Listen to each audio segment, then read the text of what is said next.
Bonjour à tous et bienvenue dans cette nouvelle lecture au coin du feu. Aujourd'hui, nous allons voir un conte tibétain, la cabane de Tsongkhapa. Installez-vous confortablement dans votre fauteuil, serrez votre coussin contre vous et laissez-vous aller.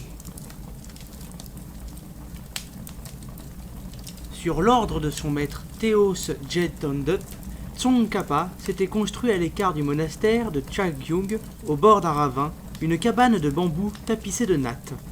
Il devait s'y claquemurer 3 ans durant pour méditer en répétant inlassablement le mantra que lui avait enseigné son lama.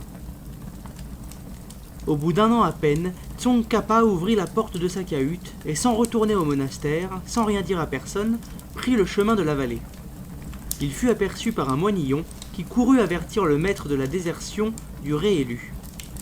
Le lama monta sur une terrasse du monastère, regarda longuement la silhouette de son disciple bien-aimé se fondre dans le paysage, essuya une larme d'un revers de manche et dit à la troupe de moines qui guettait l'une de ces saintes colères légendaires « Tsongkhapa n'aurait pas eu un regard pour moi.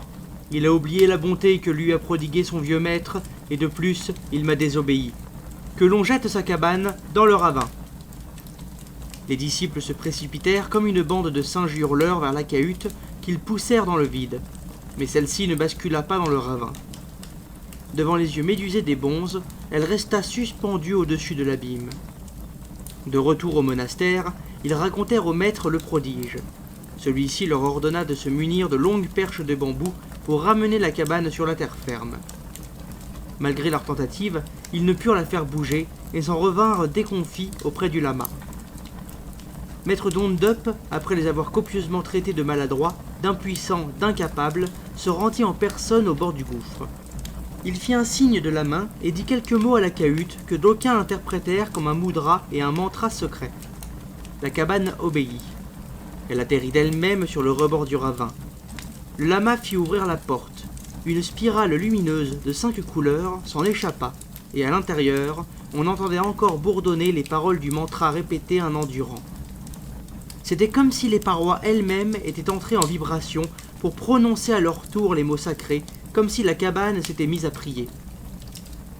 L'ombrage lama, qui jusque-là avait feint la colère, sourit et dit « C'est la preuve que mon cher Tsongkhapa a répété inlassablement le mantra, avec l'intensité requise. Il a obtenu l'illumination et n'a plus besoin de son vieux maître. S'il ne s'est pas détourné, cela signifie que rien ne l'arrêtera sur le sentier du Dharma. Quand le disciple atteint l'éveil, l'esprit du maître et le sien ne font plus qu'un.